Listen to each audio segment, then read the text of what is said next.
And today we're going to talk about the 8-limb path. In our previous videos, we've talked about what yoga is, why we believe that the whole practice is important, where it comes from the sutras.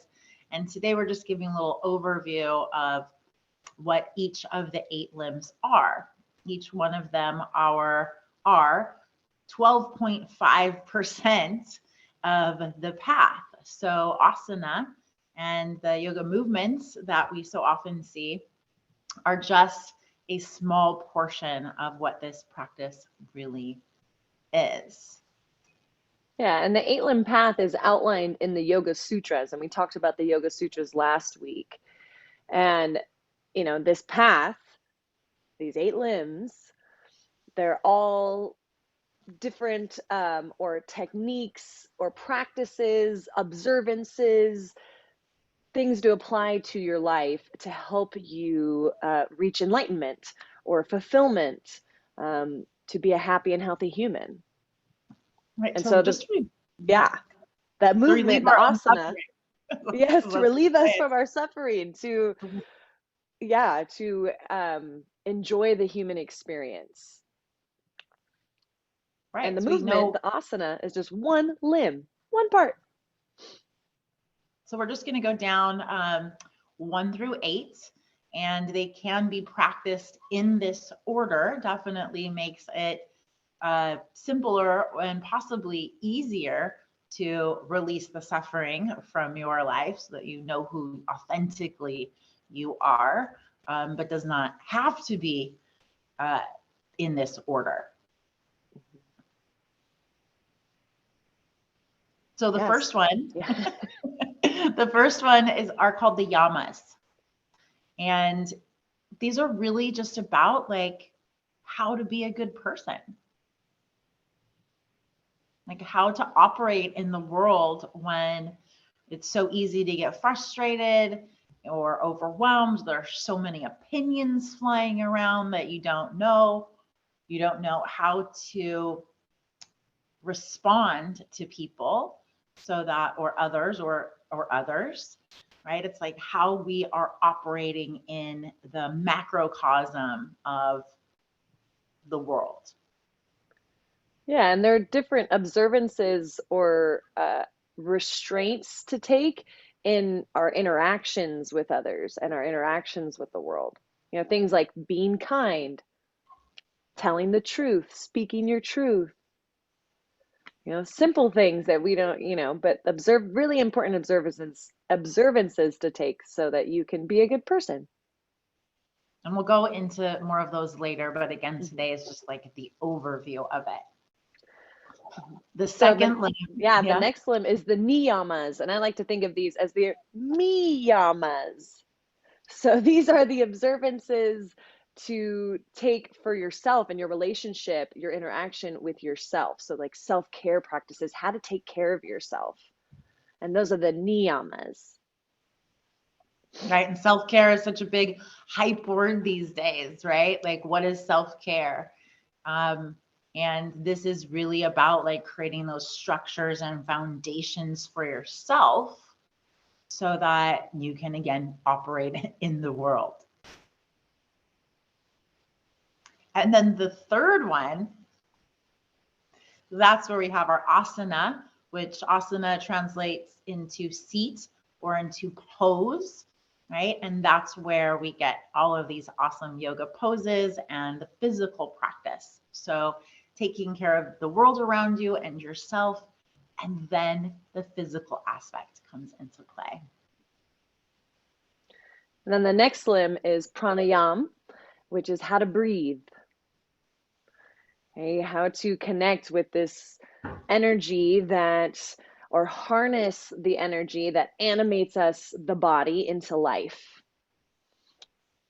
Those are the breathing practices, and we got all different kinds of techniques and ways to breathe, and so much to do there, right? Because it's something that's happening voluntarily, and when you can, or involuntarily, and when you can voluntarily work with the involuntary, that's where we can like really make the magic, which is why we see so much more breath work happening and breathwork certifications and things like that, really understanding that the breath, how important the breath is. Breath is life.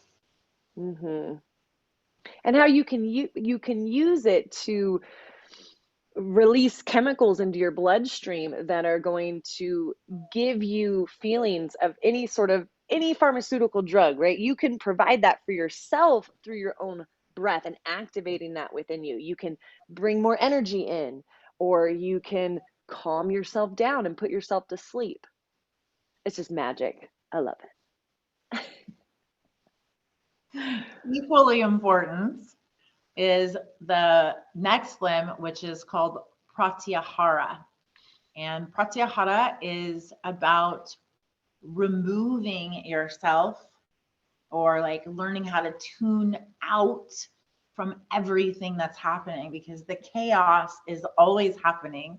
There's always so much going on. It's easier and easier to get distracted. So learning how to put yourself in a little bubble, or like pull yourself into your own space so that you can be less distracted. Mm-hmm. And being aware of where your energy is, where is your attention going? This is something I've been practicing a lot lately, because I find myself on my phone quite a bit. And I'm like, oh, whoa, this phone, these apps, these social medias are taking quite a bit of my attention, my energy. And so I have to withdraw, those little antennas. Pratyahara's been on my mind. I'm like, okay, reel it back, Jessi. Bring my energy back to myself. Pratyahara. Yeah. And again, equally important, right? This is the same 12.5% that's important as the asana or the pranayama, or how to be a good human in the planet, or how you're taking care of yourself. And then that's when we can get to dharana, or focusing, right? So once I've withdrawn myself and I know where my energy is going, then I can have a focus on one thing. So I'm doing one thing at a time, because the truth is that we can really only do one thing at a time. We're just getting really, really fast at like being able to switch our attention, like milliseconds into switching the attention, right? That's why like TikTok videos, they want you to get their attention within like 7 seconds or something like that, right? Like you might not even have lasted to watch this video because of the intro, right? Truth be told, right? Because it takes a minute to start live streaming and doing what we're doing. So if you've got this more pat on the back, you're doing fucking awesome. Dharana. Focus. How to concentrate, how to focus. Yeah. And then the next limb is dhyana, which is how to meditate. How to find the space, the expanded awareness. Got to get really familiar of like right where you are with no attachment. Yeah, meditation isn't necessarily like, there are stages of meditation, right? And we explain the different stages of meditation. And so often right now we're using guided meditation and visualization to get ourselves there, right? Which is amazing. That it's not about clearing our mind from space. It's about finding the space that's already in your mind. You already have a space there. So much space, 95%, really. Space, gray matter. Well, it's really, because the truth is that, if you want to nerd out on it, like we're made up of atoms, but atoms are such a really small piece, and the rest of it is really unknown, right? Like how we even operate is really sort of unknown. How this universe works is unknown. And so it's not about clearing that out. It's about being one with it, which leads us to our Samadhi. next limb. Samadhi, which leads you into that up-leveling of your consciousness.